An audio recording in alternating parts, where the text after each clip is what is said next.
So hey guys, welcome to my YouTube channel. और आज हम करें क्लास 10th की सिविक्स का second chapter federalism. First chapter हम लोगों ने ऑलरेडी कर लिया है, तो चलिए आज स्टार्ट करते हैं अपना सेकंड चैप्टर। उससे पहले यू गो यू कम। सो देखिए, फेडरलिज्म है ना, जो इसको स्टार्ट करने से पहले आप लोगों को पता होना चाहिए कि भैया हमारा फेडरलिज्म होता क्या है।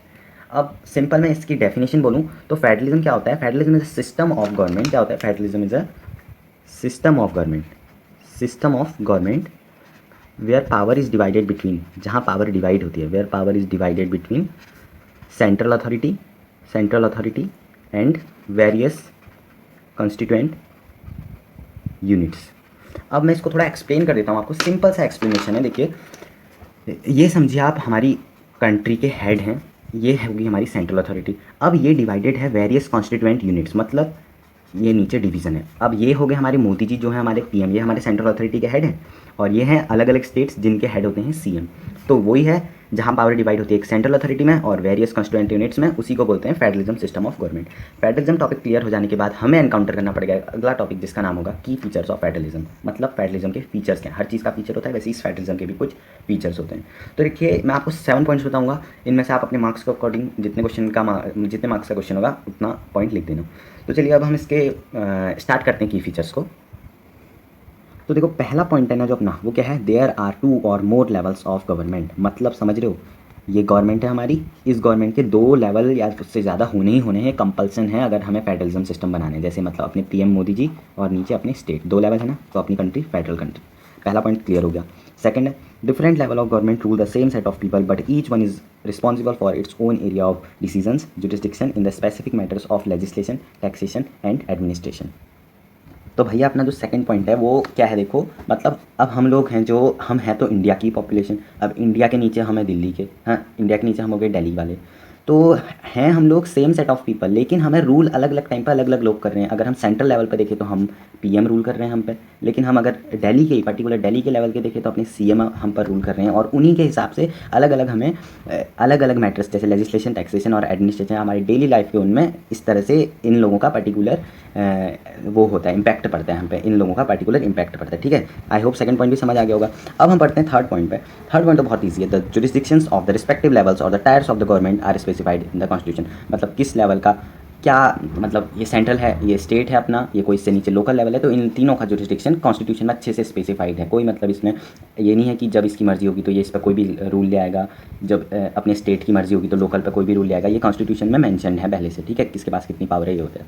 तो थर्ड पॉइंट भी हो गया। अब फोर्थ पॉइंट है, any one level of government can not change the power sharing arrangement unilaterally, it require consent of both the houses या फिर both the levels of the government. इसका मतलब क्या है? अब हमारे जो स्टेट वाले हैं, स्टेट के जो सीएम हैं, स्टेट की जो गवर्नमेंट है, उन्हें कोई लॉ पसंद ही नहीं आया, तो वो ये नहीं है कि जो अपने सेंट्रल वाले हैं उनसे बिना बोले अकेले अकेले रूल बदल दिया। ना भाई, ऐसा नहीं होगा। इसके लिए कुछ मीटिंग्स वगैरह होती होंगी, मतलब हर एक लेवल का इसके लिए वो हामी चाहिए कि हाँ भाई हम मानते हैं इस रूल को। मतलब हर एक्सेप्टेंस चाहिए, हर लेवल की, जितने भी लेवल हैं उस कंट्री में उन हर लेवल की एक्सेप्टेंस चाहिए कोई भी नया रूल लाने के लिए। तो ये भी हो गया होगा। अब देखिए अगला पॉइंट है, court have the power to interpret the constitution and the powers of different levels of the government. ये तो हम लोग पहले से ही जानते हैं ना कि कोर्ट होता है, मतलब जो सुप्रीम कोर्ट, हाई कोर्ट होता है, ये इंडिपेंडेंट होता है, इन पे किसी का कंट्रोल नहीं होता है। तो यहाँ पे भी जो अपने कोर्ट्स हैं इनको स्पेशल पावर है कि ये पावर शेयरिंग अरेंजमेंट किसको कितनी पावर देनी है ये कभी भी चेंज कर सकती हैं बिना इन लोगों की परमिशन के, अपनी मर्जी के अनुसार, अपनी मर्जी के अकॉर्डिंग। ठीक है, तो अब 6 पॉइंट है, to ensure the financial independence of each level the government the sources of the revenue are specified for each level in the constitution. इसका मतलब क्या होता है? देखो, जो सेंट्रल लेवल है, सेंट्रल लेवल के कंट्रोल में पूरा कंट्री है, और स्टेट है जो उसके कंट्रोल में पूरा स्टेट है, और लोकल है जो उसके कंट्रोल में अपना एक रीजन है, छोटा रीजन। तो अब ये तो नहीं है ना जितना पैसे हम इनको देंगे उतना ही पैसे इनको देंगे, या फिर जिस सोर्स से अपना सेंटर बटोर रहा होगा उसी सोर्स से अपना स्टेट भी पैसे कमाएगा, ऐसा नहीं है ना। तो इसका कोई कन्फ्यूज़न ना हो, इसके लिए अपने कॉन्स्टिट्यूशन में कौन से सोर्स से कौन रिवेन्यू जनरेट करेगा ये क्लियरली मैंशनड है। तो ये पॉइंट भी आपको क्लियर हो गया होगा। और जो लास्ट पॉइंट है वो है, जो अपना फेडरल सिस्टम है उसके 2 ऑब्जेक्टिव्स हैं, मतलब वो 2 चीज़ों पे बेस्ड है। पहला, to safeguard and promote unity of the country, मतलब वही कंट्री की यूनिटी को बरकरार रखना, कंट्री की यूनिटी को मेंटेन रखना, at the same time accommodate regional diversity, at the same time accommodate regional diversity. तो आई होप ये की फीचर्स आपको फेडरलिज्म के क्लियर हो गए होंगे। अब जो अगला टॉपिक है वो है डिफरेंट रूट्स ऑफ फेडरलिज्म, मतलब डिफरेंट रूट्स ऑफ फेडरलिज्म। यहाँ पे आपको सुनने में थोड़ा कंफ्यूजिंग लग रहा होगा, लेकिन ये बहुत ज़्यादा इजी है। डिफरेंट रूट्स ऑफ फेडरलिज्म का मतलब क्या होता है? किन किन तरीके से फेडरलिज्म होता है मेरे दोस्त, किन किन तरीके से कंट्रीज़ फेडरलिज्म को फॉलो करती हैं। तो देखो पहला है जो अपना वो है कमिंग टुगेदर फेडरेशन, दूसरा है, चलो मैं इस टॉपिक को आप लोगों को पेपर में ही बता देता हूँ। तो देखिए अपना जो डिफरेंट रूट्स ऑफ फेडरलिज्म बोला मैंने आपको, बोला था वो 2 टाइप के होते हैं। तो उनमें से पहला है अपना कमिंग टुगेदर फेडरलिज्म, ठीक है, कमिंग टुगेदर फेडरलिज्म। इसमें क्या होता है, जो बहुत सारे मतलब ये होगी हमारी पूरा कंट्री सेंट्रल अथॉरिटी, और बहुत सारे जो स्मॉल स्टेट्स हैं वो मिलते हैं एक साथ और एग्री होते हैं ये सेंटर को बनाने में, मिलके एक साथ एग्री करते हैं कि हाँ हम ये सेंटर को बनाते हैं। ये सारे स्टेट मिलके एग्री करते हैं कि हमें सेंटर बनाते हैं। इसको बोले तो under this route various independent state agree to come together and form a bigger unit. और इसमें क्या है, अब देखो छोटे छोटे मिलके बड़े बना रहे हैं तो ऑब्वियसली छोटों में ज़्यादा पावर होगी ना। बड़ों को फॉर्मेशन किसने किया, बड़ों को लाया कौन है, छोटे मिलके। तो in this type of federalism which is coming together federalism the states are more powerful than the central authority. ये 2 पॉइंट हो गए सिंपल। और लास्ट में इसका हम एग्जाम्पल बोल देते हैं। इसके एग्जाम्पल है अपना यूएसए है, इसका एग्जाम्पल स्विट्ज़रलैंड है और ऑस्ट्रेलिया है। यूएसए है, स्विट्ज़रलैंड और ऑस्ट्रेलिया। ये तो हो गया अपना कमिंग टुगेदर फेडरेशन। अब हम करते हैं दूसरा टाइप का जो है holding together federation. Holding together federation, तो अपना होल्डिंग टुगेदर फेडरेशन क्या होता है, under this route power is divided among the central authority and various constituent units या फिर वेरियस स्टेट अथॉरिटीज़। अब आप मुझे बताइए अपने इंडिया का अगर हम एग्जांपल उठाएं, ये है हमारा सेंट्रल अथॉरिटी, मतलब जहाँ पे हमारे पीएम का कंट्रोल होता है। इसके नीचे ये हमारा एक स्टेट हो गया दिल्ली, ये हो गया महाराष्ट्र, ये हो गया उत्तराखंड, अलग अलग स्टेट है, यहाँ के सीएम है। जितनी पावर आप बताइए पीएम के पास है क्या उतनी सीएम के पास है, जितनी सीएम के पास है क्या उतनी पीएम के पास है, ऐसा नहीं है। पीएम के पास हमेशा ज़्यादा पावर होती है, सीएम के पास हमेशा कम पावर होती है। तो होल्डिंग टुगेदर फेडरलिज्म ऐसा फेडरलिज्म होता है where the power is divided between central authority and various constituent units. अब मुझे बताओ सिंपल होल्डिंग में अपनी कंट्री का एग्जाम्पल देखना, हमारे वहाँ मोदी जी ज़्यादा पावरफुल हैं या फिर अरविंद केजरीवाल। मोदी जी ऑब्वियसली ज़्यादा पावर वाले हैं ना, तो the centre is more powerful then the states. Second point हो गया। और इसके एग्जाम्पल सबसे पहले तो मैं तब से बोल रहा हूँ इंडिया हो गया, दूसरा हो गया स्पेन, और तीसरा है अपना बेल्जियम। इंडिया, स्पेन और बेल्जियम। सो गाइज अभी हमने कंप्लीट किया है होल्डिंग टुगेदर फेडरलिज्म। इस होल्डिंग टुगेदर फेडरलिज्म में हमने क्या एग्जांपल देखे थे, हमने एग्जांपल देखे थे इंडिया और बेल्जियम। दोनों एक ही टाइप के फेडरलिज्म के नीचे आ रहे हैं, दोनों एक टाइप के फेडरलिज्म के नीचे आ रहे हैं। तो क्या ये दोनों सेम है, यहाँ के दोनों के कॉन्स्टिट्यूशन, यहाँ के सिस्टम ऑफ गवर्नमेंट, यही पता करने के लिए अब हम पढ़ेंगे Indian versus Belgium federal constitution या फिर फेडरलिज्म। ठीक है, इंडिया और बेल्जियम के फेडरलिज्म में क्या डिफरेंस है, मतलब है तो सेम टाइप की गवर्नमेंट, तो फिर क्या सिमिलरिटी है, क्या डिसिमिलरिटी है। तो पहले हम देखते हैं अपना सिमिलर फीचर क्या है इंडिया और बेल्जियम के फेडरलिज्म में। तो मेरे दोस्त इंडिया और बेल्जियम के फेडरलिज्म में पहली सिमिलरिटी तो हमने देखी, दोनों क्या हैं, होल्डिंग टुगेदर फेडरलिज्म। अभी हमने जस्ट देखा था एग्जाम्पल में दोनों थे, होल्डिंग टुगेदर फेडरलिज्म में पहला तो, और दूसरा क्या है, सेंटर होता है भाई, जो वो होता है स्टेट से मोर पावरफुल। ये भी हमने उसका पॉइंट देखा था, फीचर था। यानी सिमिलरिटी तो आपको याद करने की ज़रूरत नहीं है, अगर आपने वो याद किया है तो आपको दोनों के दोनों पॉइंट खुद आ जाएंगे। अब है भाई मेरे डिसिमिलरिटी क्या है इन दोनों में, कुछ ना कुछ सिमिलरिटी है तो डिसिमिलरिटी भी तो होगी। तो देखिए डिसिमिलरिटी क्या है, पावर शेयरिंग में हमने क्या देखा था कि बेल्जियम है जो वहाँ 3 टाइप की गवर्नमेंट होती हैं, सेंट्रल, स्टेट और तीसरी है कम्युनिस्ट गवर्नमेंट। तो आप मुझे बताओ क्या हमारे इंडिया में कोई कम्युनिस्ट गवर्नमेंट है, मैंने तो नहीं देखी है, यानी अपने इंडिया में नहीं है और बेल्जियम में है। तो यही हो गया डिसिमिलरिटी, क्लियर हो गया। तो चलो अब हम बढ़ते हैं अपने अगले टॉपिक में। अरे रुको, कम्युनिस्ट गवर्नमेंट वैसे तो मैंने पिछले चैप्टर में बताई थी होता क्या है, लेकिन जितना मैं तुम लोगों को जानता हूँ मुझे पता है तुम लोग भूल गए होगे। तो देखो कम्युनिस्ट गवर्नमेंट क्या होती है, कम्युनिस्ट गवर्नमेंट ऐसी गवर्नमेंट होती है जो ऐसे मैटर्स को हैंडल करती है जो हमारी वेलबींग से रिलेटेड हो, मतलब एजुकेशन, कल्चर, रिलीजन एटसेट्रा। ऐसी गवर्नमेंट को ही कम्युनिस्ट गवर्नमेंट कहते हैं, सिंपल। तो तब से मैं तुम लोगों को कह रहा हूँ कि पावर पावर पावर, मतलब स्टेट के पास ज़्यादा पावर, यहाँ सेंट्रल के पास ज़्यादा पावर, स्टेट के पास ज़्यादा पावर। तो अपने इंडिया में इसके लिए क्या करें, मतलब पावर्स का डिस्ट्रीब्यूशन कैसे है। तो अपने इंडिया में पावर्स का डिस्ट्रीब्यूशन है 3 लिस्ट्स के अकॉर्डिंग। ये 3 लिस्ट है, मतलब ये 3 लिस्ट हैं जो बता रही हैं कि किसके पास कितनी पावर है। तो इसमें जो पहली लिस्ट है उस लिस्ट का नाम हम बोलते हैं, कलर चेंज कर लेते हैं। पहली लिस्ट का नाम है यूनियन लिस्ट, सेकेंड लिस्ट का नाम है स्टेट लिस्ट, और थर्ड लिस्ट का नाम है कनकरेंट लिस्ट। बहुत ही ज़्यादा इजी हैं तीनों की तीनों लिस्ट। यूनियन लिस्ट सिंपली वो सब्जेक्ट इंक्लूड हैं जो सेंटर के कंट्रोल में होते हैं, ओके। स्टेट लिस्ट वो सब्जेक्ट हैं जो स्टेट के कंट्रोल में होते हैं। हाँ भैया कनकरेंट क्या बोल दिए आप, तो कनकरेंट वो लिस्ट होती है जो अपने सेंटर और स्टेट दोनों की होती है, यानी बोथ, जिसके पास वो सब्जेक्ट्स हैं जो कॉमन हैं दोनों में, यानी बोथ जो कॉमन है। तो देखो अब इनके थोड़ा थोड़ा हम देख लेते हैं सब्जेक्ट्स कितने। उससे पहले अपने यूनियन में टोटल सब्जेक्ट्स में बोल रहा हूँ, सब्जेक्ट्स मतलब है टाइप्स ऑफ पावर, यानी अलग अलग सेक्टर्स, यानी अलग अलग डिपार्टमेंट। तो अपने जो यूनियन है इसमें टोटल 97 डिपार्टमेंट्स हैं, स्टेट्स में 59 और कंकरेंट में 47 है। देखो 97, 59, 47 मतलब इतनी इतनी पावर्स हैं इनके पास, इतने इतने सेक्टर्स हैं इनके पास। तो देखो अब यूनियन कौन सी होंगी, तुम खुद कॉमन सेंस लगाओ। अपनी जो इंडियन आर्मी वो स्टेट के कंट्रोल में होती है, नहीं होती है। सो ऑब्वियसली नेशनल डिफेंस, ठीक है। उसके बाद अपना रुपीज़ है ना अपनी कंट्री की करेंसी, तो ये कोई स्टेट कह रहा है कि नहीं रुपीज़ को चेंज कर दो, तो सेंटर के अकॉर्डिंग है, तो करेंसी, बैंकिंग, कम्युनिकेशन, ये होगी अपनी यूनियन।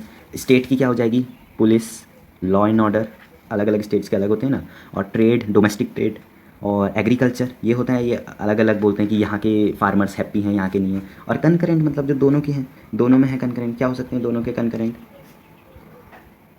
तो कनकरेंट में कौन से हो सकते हैं, तो कनकरेंट का इन्हीं दोनों में से निकल जाएंगे। जैसे कभी कभी ट्रेड वगैरह होता है जो वो दोनों के लेवल का होता है, तो वो ट्रेड हो सकता है इसमें। और सिक्योरिटी भी हो सकती है कई जगह पे, है ना, सिक्योरिटी भी हो सकती है। तो ये टॉपिक भी आई होप अब आपको क्लियर हो गया होगा।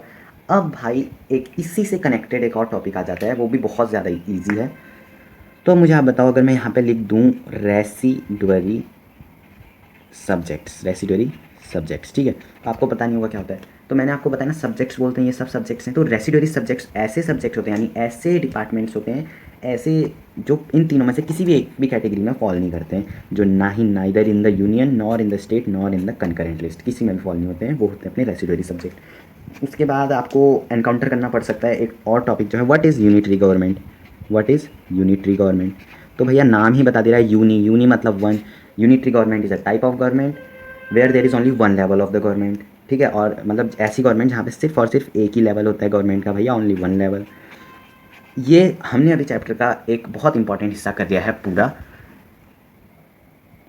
तो अब हम पहुंच जाते हैं इस चैप्टर के एक और इम्पॉर्टेंट टॉपिक पे, जिसका नाम है डिसेंट्रलाइजेशन।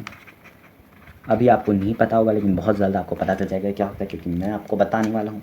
तो देखो डिसेंट्रलाइजेशन क्या होता है, जब गुस्सा आ जाता है अपने कॉन्स्टिट्यूशन को, और कॉन्स्टिट्यूशन गुस्सा होके पावर सेंट्रल से छीनता है, उसके बाद रुकता नहीं है, स्टेट से भी छीनता है और दे देता है अपने लोकल को बना देता है वोकल, मतलब लोकल को बना देता है सबसे पावरफुल, और सेंट्रल और स्टेट को उससे नीचे रख देता है। इंग्लिश में बोलूँ तो when the power is taken away from the central and the state government and is given to the local government, this is called decentralization. What is it called?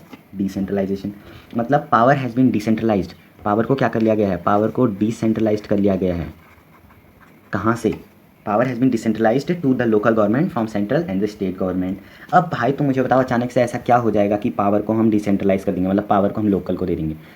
भाई लोकल हम किससे ज़्यादा कनेक्टेड होते हैं, तुम ये बताओ। अगर तुम अपनी खुद की बात करो तो तुम मोदी जी से ज़्यादा कनेक्टेड हो गए, या फिर अपने सीएम से ज़्यादा कनेक्टेड हो गए, या फिर सबसे नीचे आ जाते हैं अपने लोकल के एमपी एमएलए, इनसे ज़्यादा कनेक्टेड हो गए। ऑब्वियस सी बात है, लोकल वालों से कनेक्टेड हो गए तो बस पब्लिक को और ज़्यादा डिसीजन मेकिंग प्रोसेस में, और ज़्यादा पब्लिक के मतलब जो हम लोगों के ग्राउंड बेस्ड रियलिटी है, ग्राउंड बेस्ड उन सबको एक्चुअल रूप में पूरा करने के लिए डिसेंट्रलाइजेशन किया जाता है, ठीक है। इसमें अपने लोकल लेवल को बहुत सारी पावर दे दी जाती है और बहुत सारा एरिया दे दिया जाता है कंट्रोल करने के लिए। तो अभी तुम लोगों के माइंड में आ रहा होगा कि क्या इंडिया में कभी डिसेंट्रलाइजेशन हुआ है। तो हाँ, इंडिया में सिर्फ और सिर्फ एक बार डिसेंट्रलाइजेशन हुआ है, वो हुआ है 1992 में। इंडिया में सिर्फ और सिर्फ एक बार जो है 1992 में डिसेंट्रलाइजेशन हुआ है, ठीक है। इसमें क्या क्या चेंजेस हुए थे अब वो हम पढ़ेंगे। मैं तुम्हें 5 पॉइंट बताऊंगा, बहुत इजी पॉइंट दूंगे, तुम लोगों को नोट करने होंगे तो नोट कर लेना। कर लेना। तो देखो पहला पॉइंट क्या है कि अब इट वॉज मेड मैंडेटरी, या फिर it is mandatory to hold regular elections to the local government bodies regularly every 5 years. मतलब एमएलए और ग्राम प्रधान लेवल के भी अब हर 5 ईयर्स में इलेक्शन होते हैं, हमने देखा है होंगे, ये चेंज किया था। वरना देखो पब्लिक को अगर किसी का वर्क पसंद नहीं आया, किसी ने कुछ ज़्यादा काम नहीं करवाए हैं, तो अब वो 5 साल में अपनी गवर्नमेंट चेंज कर सकती थी। तो पहला point clear. Second point, seats are reserve for एससीज STs and OBCs in the elected bodies and the executive heads of these institution. मतलब सिंपल, एससी एसटी और ओबीसी के लिए भैया सीट रिजर्व कर दी गई थी। सेकंड पॉइंट भी clear. At least 1/3 of all positions are reserve for women, ये भी बहुत ईजी है, वुमेन्स के लिए भी 1/3 सीट्स रिजर्व कर दी गई थी। थर्ड पॉइंट भी clear. An independent institution called the state election commission has been created in each state to conduct panchayat and municipal elections. The state मतलब अभी तो हमने पढ़ा है कि इलेक्शन कमीशन है जो सेंट्रल लेवल पे होता है, जो इलेक्शन करवाता है सेंट्रल लेवल के, स्टेट इलेक्शन कमीशन अब फॉर्म कर दिया, जो इंडिपेंडेंट था, same to same election commission जो सेंट्रल लेवल पे है उसकी तरह, जो क्या कंडक्ट करवाता था म्यूनिसिपल और लोकल लेवल के इलेक्शंस को कंडक्ट करवाता था इंडिपेंडेंटली। ठीक है, फोर्थ पॉइंट भी अब आप लोगों को क्लियर हो गया होगा आई होप। लास्ट पॉइंट है, the state government are required to share some powers and revenue with the local government bodies. मतलब अब हमने बोल तो दिया भाई हम लोकल को पावर दे देते हैं, तो उसके साथ उनको मनी और मसल पावर भी तो चाहिए होगा ना। तो वही है, मतलब स्टेट को जो रिवेन्यू मिलता है उसमें से कुछ पार्ट हमें शेयर करना होगा लोकल को भी, और थोड़ी पावर्स भी शेयर करनी होंगी लोकल को भी, ताकि वो भी डिसीजन जब लेने हो ले सके। अभी हमने पूरा कर लिया है इसका एक और इंपॉर्टेंट पोर्शन। अब हम लास्ट पोर्शन में पहुंच गए चैप्टर के, इसके बाद चैप्टर हो जाएगा पूरा। तो लोकल लेवल के बारे में हमने इतना ज्ञान ले लिया है, अभी थोड़ा सा ज्ञान और लेना है, और लोकल लेवल के साथ ही अपना चैप्टर हो जाएगा पूरा खल्लास, यानी पूरा फिनिश। तो देखो अभी हमने जो अलग अलग टाइप के लोकल लेवल्स में पावर वो पढ़े थे, अब हम पढ़ेंगे लोकल लेवल्स की गवर्नमेंट्स के बारे में। तो जो लोकल लेवल पर पहली गवर्नमेंट आती है उसका नाम है पंचायती राज। पंचायती राज। अभी मैं आपको इसको ईजिली एक्सप्लेन करूँगा, आप लोगों को इतना ईजी लगेगा देखने। तो देखियो पंचायती राज मतलब क्या होता है, इसका पहला पॉइंट तो आप ये देख लो, पंचायती राज को हम क्या बोलते हैं पॉपुलरली, रूरल लोकल गवर्नमेंट। पंचायती राज को रूरल लोकल गवर्नमेंट भी बोलते हैं। पहला पॉइंट कंप्लीट। सेकंड पॉइंट, हर विलेज या फिर ग्रुप ऑफ विलेज के पास एक रूरल लोकल गवर्नमेंट होती है, यानी या तो अगर कोई बड़ा विलेज है तो एक ही विलेज या फिर 3-4 विलेज मिलके क्या बनाते हैं, रूरल लोकल गवर्नमेंट बनाते हैं। क्या बनाते हैं, रूरल लोकल गवर्नमेंट बनाते हैं। मतलब एक गांव है, उस गांव के सारे पब्लिक मिलके, एक विलेज की पब्लिक मिलके या तो रूरल लोकल गवर्नमेंट बनाएगी, या फिर 3-4 विलेजेस में अगर कम पॉपुलेशन है तो वहाँ की पब्लिक मिलके रूरल लोकल गवर्नमेंट बनाएगी। सेकंड पॉइंट भी क्लियर। थर्ड टाइप है, ये होती क्या है, आपने मूवीज़ में तो देखा ही होगा ना, पहले की सरपंच बोलते थे, तो ये ग्रुप होती है 5 पीपल्स की। It is a group of 5 people called panch and 1 leader या फिर 1 president called sarpanch. Simple, third point भी क्लियर हो गया। और हाँ, एक और पॉइंट इसी वाला है, इनको कौन इलेक्ट करेगा, जैसे अपने सेंट्रल पे 18+ पॉपुलेशन करती है, यहाँ पे भी 18+ पॉपुलेशन इन 5-6 के 6 को इलेक्ट करती है। फोर्थ पॉइंट है, यही पूरे हमने देखा है ना पुरानी मूवीज़ में, सरपंच साहब न्याय कर दो, अन्याय हो गया, यानी न्याय देने वाले ये होते हैं, यानी डिसीजन मेकिंग बॉडी गाँव की पूरे ये होती है, पूरे विलेज की डिसीजन बनाते हैं। तो 4 इंपॉर्टेंट पॉइंट कर लेने के बाद अब हम लास्ट के 5वें पॉइंट में जाते हैं। ये पॉइंट भी बहुत इंपॉर्टेंट है, लेकिन इन चारों की तरह इजी है। वो पॉइंट क्या है, जो भाई पंचायती राज या फिर रूरल लोकल गवर्नमेंट है, ये किसके सुपरविजन में काम करती है, इसका भी तो कोई हेड होगा भैया, लोकल लेवल के कोई ना कोई तो हेड होगा। तो ये सुपरविजन किसके सुपरविजन में काम करती है, ग्राम सभा। मतलब इसका बॉस कौन होता है, ग्राम सभा में। तो यहीं से हम पहुँच जाते हैं अपने अगले टॉपिक में, वो है इसके बारे में, यानी ग्राम सभा क्या होती है। ग्राम सभा, तो ग्राम सभा के बारे में भी सिंपल से मैं 2 ही पॉइंट बताऊंगा, क्योंकि 2 ही पॉइंट हैं। तो सिंपल, जितना इजी ये बताया था उतना इजी ये भी लगेगा आप लोगों को। तो देखो ग्राम सभा के बारे में पहला पॉइंट है, इसको इलेक्ट कर रहे थे सारे गांव के लोग, यानी इसको इलेक्ट कौन करेंगे, इसके सारे मेंबर्स, यानी all the voters of the village are the members of the gram sabha. सबसे पहली बात तो सारे मेंबर्स हैं ना जो इसके ग्राम सभा के मेंबर, जो सारे वोटर्स होते हैं वो मेंबर्स होते हैं इस ग्राम सभा के। सारे जो वोटर्स हैं विलेज के वो मेंबर होंगे अपनी ग्राम सभा के, यानी बड़ी है तो ज़्यादा मेंबर होंगे। और सेकेंड पॉइंट है, ये हमने क्या पढ़ा था, जो अपना स्टेट है वो रिवेन्यू और पावर देगा इसको, तो ये इसका सुपरविजन जब ये कर रहा है तो भाई इसका बॉस ये है तो सैलरी भी तो यही देगा। मतलब it has to meet at least once और ट्वाइस इन द ईयर। अभी बताऊंगा क्या बोल रहा हूँ मैं, for revenue and work of panchayat rural local government. मतलब अपनी जो ग्राम सभा है ये अपने मेंबर्स के साथ एटलीस्ट 1 या फिर 2 बार एक साल में आती है, क्या क्या काम अपनी रूरल लोकल गवर्नमेंट ने गाँवों में करवाया है, विलेजेस में करवाया है, वो चेक करती है, और जितनी ज़रूरत होती है उतना रिवेन्यू शेयर करती है। इसके बाद ये जो है ये किसके सुपरविजन में काम करती है, मतलब इसका भी कोई बॉस है मेरे दोस्त, इसके बॉस का नाम है ब्लॉक पंचायत समिति। ब्लॉक पंचायत समिति, ठीक है। अब हम पढ़ेंगे ब्लॉक पंचायत समिति को। तो देखो ब्लॉक पंचायत समिति तो बहुत ही ज़्यादा इजी है। पहला पॉइंट तो सिंपल है कि a few gram panchayat group together to form block panchayat samiti. बड़ी चीज़ है तो यानी बड़े ज़्यादा, ये मतलब जो ये टोटल गवर्नमेंट है ये 2-3 मिलती हैं तब जाके हमारा ये बनता है। और सेकंड पॉइंट है कि ये कौन इलेक्ट करता है ब्लॉक पंचायत समिति की, जो इसके मेंबर है ना जिनको हमारी पब्लिक चुन रही है, ये मेंबर चुनते हैं इसको, यानी elected by all the panchayat members elect करते हैं। तो और फाइनल पॉइंट हो गया इसका भी बॉस कौन है, इसका बॉस है भाई जिला परिषद। अर्बन गवर्नमेंट है ना, वो अर्बन गवर्नमेंट इंपॉर्टेंट है, इसलिए मैं इसको थोड़ा अलग से बता देता हूँ, वहाँ पे ज़्यादा हो गया था। तो अर्बन गवर्नमेंट में क्या होती है, अर्बन भी 2 टाइप के होते हैं, एक होता है टाउन और एक होता है बिग सिटीज़, ठीक है। एक होता है टाउन और एक होता है बिग सिटीज़। तो जो टाउन में गवर्नमेंट होती है उसको हम बोलते हैं म्युनिसिपल काउंसिल, और जो अपनी बिग सिटीज़ में होती है उसको हम बोलते हैं म्युनिसिपल कॉरपोरेशन। इसके हेड को बोलते हैं हेड, यानी सिंपल प्रेसिडेंट या फिर कुछ भी, मतलब इसका कोई स्पेसिफिक नाम नहीं होता है। और इसके हेड को बोलते हैं हम मेयर। ठीक है, ये इंपॉर्टेंट था, 3 पॉइंट मैंने आपको बता दिए हैं अच्छे से। तो आई होप, मतलब ज़्यादा मार्क्स का तो नहीं आता है, 2 मार्क्स का आएगा तो ये सफिशिएंट है। तो आई होप ये भी आपको क्लियर हो गया होगा और इस तरह से हमारा चैप्टर हो जाता है पूरा फिनिश। अच्छे से हम लोगों ने पढ़ा, सारे टॉपिक हम लोगों ने क्लियर किया। एनसीईआरटी के हमने सारी चीज़ें जो एनसीईआरटी में है 90% हमने वो कवर कर ली होंगी। तो अगर अब आप लोगों को वीडियो पसंद आई हो तो आप लोग लाइक कर देना, शेयर कर देना, कमेंट कर देना अगर कुछ आपको अच्छा नहीं लगा हो, फीडबैक देना हो, पॉजिटिव नेगेटिव जो भी देना है, और सब्सक्राइब तो आप कर ही देते हो।